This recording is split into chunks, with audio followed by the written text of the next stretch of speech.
The giants. But if you are so nice and friendly, Sophie said, then why did you snatch me from my bed and run away with me? Because you saw me, the big friendly giant answered. If anyone ever is seeing a giant, he or she must be taken away hip switch. Why? Asked Sophie. Well, first of all, said the BFG, human beings is not really believing in giants, is they? Human beings is not thinking we exist. I do, Sophie said. Ah, but that is only because you have seen me, cried the BFG. I cannot possibly allow anyone, even little girls, to be seeing me and staying at home. The first thing you would be doing, you would be scuttling around yodeling the news that you were actually seeing a giant.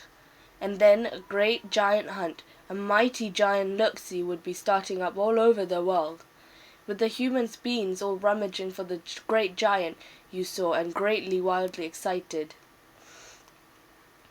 People would be coming rushing and brushing after me with goodness knows what, and they would be catching me and locking me into a cage to be stared at.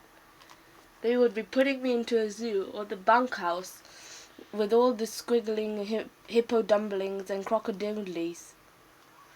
Sophie knew that the giant said was true. If any person reported actually having seen a giant hunting the streets of a town at night, there would most certainly be a horrific hullabaloo across the world. I will bet you, the BFG went on, that you would have been splashing the news all over the wonky world, wouldn't you, even if I hadn't wriggled you away? I suppose I would, Sophie said. And that would never do, said the BFG. So, what will happen to me now? Sophie asked. If you do go back, you'll be telling the world, said the BFG. Most likely on the telly bunkum box and the radio speaker. So, you will just have to be staying here with me for the rest of your life. Oh no, cried Sophie. Oh yes, said the BFG. But I'm warning you not ever go whiffling about out of this cave without I is with you, or you'll be becoming to an ucky-mucky end. I is showing you now who's going to eat you up if they is ever catching even one tiny little glimpse of you. The big friendly giant picked Sophie off the table and carried her to the cave entrance.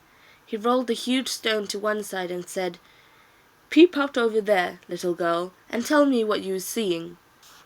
Sophie, sitting on the BFG's hand, peeped out of the cave. The sun was up now and shining fiery hot over the great yellow wasteland with its blue rocks and dead trees. Is you seeing them? The BFG asked. Sophie, squinting through the glare of the sun, saw several tremendous tall figures moving among the rocks about 500 yards away. 3 or 4 others were sitting quite motionless on the rocks themselves. This is giant country, the BFG said. Those is all giants, every one. It was a brain-boggling sight.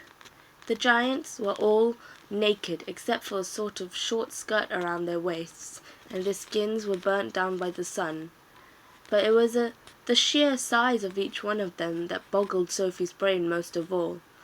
They were simply colossal, far taller and wider than the big friendly giant upon whose hand she was now sitting. And oh, how ugly they were! Many of them had large bellies. All of them had long arms and big feet.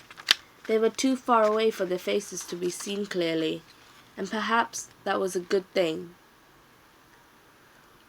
What on earth are they doing? Sophie asked.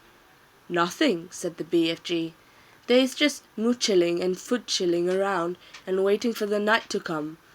Then they will all be galloping off to places where people is living to find their suppers. You mean to Turkey? Sophie said. Bone-crunching giant will be galloping to Turkey, of course, said the BFG. But the others will be whiffling off to all sorts of flung-away places like Wellington for the booty flavour and Panama for the Haiti taste. Every giant is having their own favourite hunting ground. Do they ever go to England? Sophie asked. Often, said the BFG. They say the English is tasting ever so wonderfully of cod scallop. I'm not sure I quite know what that means, Sophie said. Meanings is not important, said the BFG. I cannot be right all the time. Quite often I is left instead of right. And are all of those beastly giants over there really going off tonight to eat people? Sophie asked. All of them is guzzling human beings every night, the BFG answered. All of them except me. That of them should ever be getting his goggles upon you. You would be swallowed up like a piece of frumpkin pie, all in one dollop. But eating people's horrible, Sophie cried. It's frightful. Why doesn't someone stop them? And who, please, is going to stop them? Asked the BFG. Couldn't you? Said Sophie. Never in a pig's whistle, cried the BFG. All of those men-eating giants is enormous and very fierce. There is all at least 2 times my wideness and double my royal highness. Twice as high as you, cried Sophie. Easily that, said the BFG. You is seeing them in distance, but just wait till they come up close. Those giants is all at least 50 feet tall with huge muscles and cockles alive-o. I is the twitchy one. I is the runt. 24 feet is Pundle Nuts in giant country. You mustn't feel bad about it, Sophie said. I think you are just great. Why, even your toes must be as big as sausages. Bigger, said the BFG, looking pleased. They're as big as bumble hammers. How many giants are there out there? Sophie asked.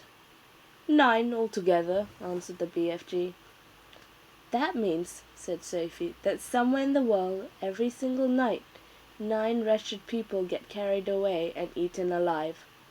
More, said the BFG. It is all depending, you see, on how big the human being is. Japanese beans is very small, so a giant will need to gobble up 6 Japanese before he is feeding all full up.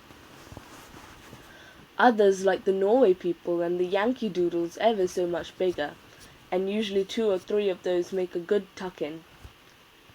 But do these disgusting giants go to every single country in the world? Sophie asked. All countries excepting Greece is getting visited sometime or another, the BFG answered. The country which a giant visits is depending on how he's feeling. If it's very warm weather and a giant is feeling as hot as a scissor pan, probably go galloping far up to the brissy north to get himself an Eskimo or 2 to cool himself down. A nice, fat Eskimo to a giant is like a lovely ice cream lolly to you. I'll take your word for it, Sophie said. And then again, if it is a frosty night and the giant is fridging with cold, he'll probably point his nose towards the sweltering hotlands to guzzle a few Hottentots to warm himself up. How perfectly horrible, Sophie said. Nothing hoots a gold giant up like a hot Hottentot, the BFG said. And if you were to put me down on the ground and I was to walk out among them now, Sophie said, would they really eat me up? Like a whist whittle, cried the BFG. And what is more, you is so small, they would never even chew you. The first one to be seen you would pick you up in his fingers and down you go like a drop of rainwater. Let's go back inside, Sophie said. I hate even watching them.